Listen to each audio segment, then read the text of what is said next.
Welcome to 1001 Bedtime Stories of World War II by Fran Perkins, based on the book The Last Flight of the Daisy Mae, the story of heroism and hope at 17,000 feet.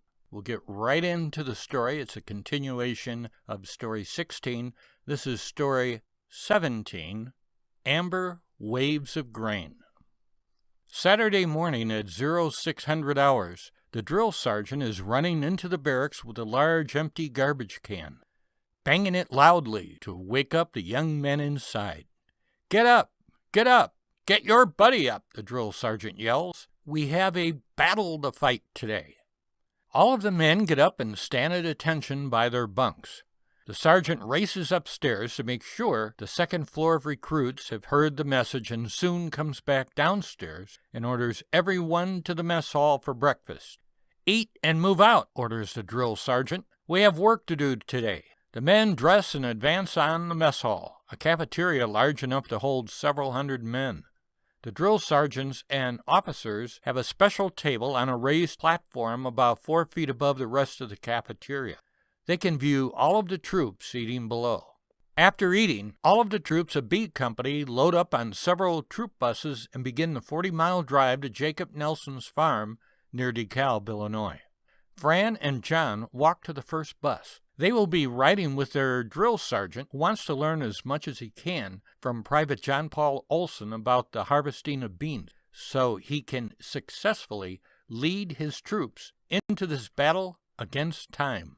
As the bus departs, Fran looks out the window and sees rural Illinois for the first time in his life.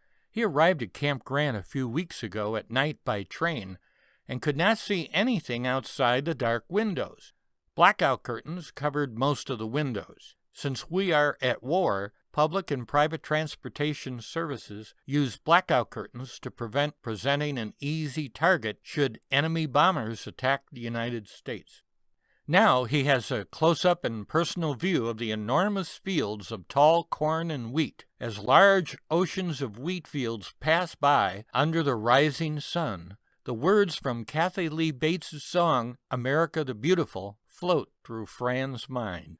Oh, beautiful for spacious skies, for amber waves of grain. Perkins views tall corn on stalks that seem to rise 6 to 10 feet high. He gets up and looks out the window on the opposite side of the bus, where again he is overcome by the enormous, bountiful, beautiful cornfields. As a city boy growing up in Chicago, Illinois, he never saw such grandeur. Perkins learned about agriculture from black and white photographs in school books. No photos in those books come close to the full-color visual feast for Private Perkins. He imagines being outside the bus and walking through the cornfields. Looking at Private Olsen, he says, "No wonder other countries want to take us over. We have so much for everyone. Do you want to go back to farming when the war is over?" asks Perkins. Olsen stares out the window for a second, turns his head toward Perkins and says, "I enjoy farming. All of us Olsen kids grew up in these fields. My uncles all live in the farm country of Minnesota, Wisconsin, Illinois, and the Dakotas. However, I love history, and if I can get into college after the war, I want to become a history teacher." Sergeant McDowell, sitting directly across Olsen, jumps in on the conversation and, with a wily smile, sarcastically addresses Olsen. "What do you know about history, farm boy?"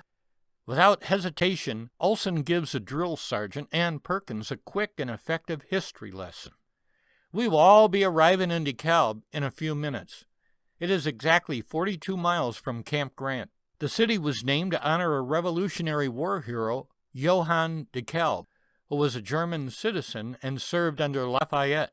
Johann DeKalb died in the Battle of Camden in South Carolina. He was shot off his horse. He died 3 days later. DeKalb wanted to die in a battle that would help win freedom for others. He wanted people to remember him as a liberator." Sergeant McDowell smiles, slaps Olsen on the back, and proclaims loudly, "I like you, Olsen. You're smart and can think quickly. You should consider officer candidate school. The Army needs good officers to help us win the war, and I can see those leadership qualities in you.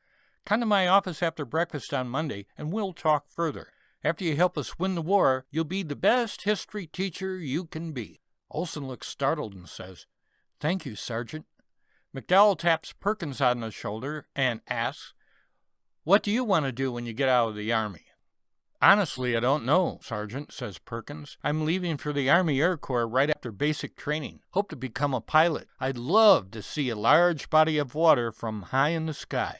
I come from Chicago, and my older brothers and I worked on a tugboat out on Lake Michigan. The water goes on for miles and miles. I want to pilot a plane over the lake. I can't imagine how the lake would look from the air." Sergeant McDowell slaps Fran heartily on the back and proclaims, "Someday you will get your chance, Perkins." Just then, the convoy of buses stops on the road in front of Jacob and Tina Nelson's sprawling farm. Thank you again for listening to 1001 Bedtime Stories of World War II by Wayne Perkins. If you want to read or listen on Audible to all of the stories, you'll find those when you purchase the book, The Last Flight of the Daisy Mae, A Story of Heroism and Hope at 17,000 feet. Thank you.